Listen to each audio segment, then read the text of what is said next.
దీపావళి వచ్చేసింది. అసలు ఎందుకు జరుపుకుంటాం దీపావళి?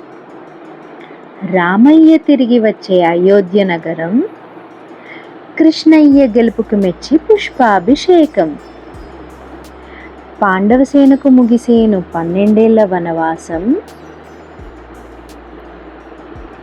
లక్ష్మమ్మ అవతరించను సాగర మదనం. అదనమాట.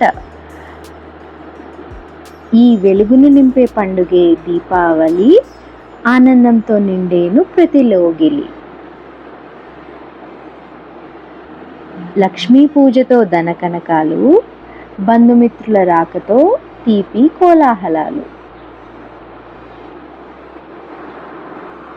టపాసులు కాల్చడంలో అజాగ్రత్త కలిగించిన విధ్వంసం, దీపాల వెలుగులో అందెను చీకటిని తరిమే విశ్వాసం. అందరికీ దీపావళి శుభాకాంక్షలు. Wish you all a happy and safest Diwali.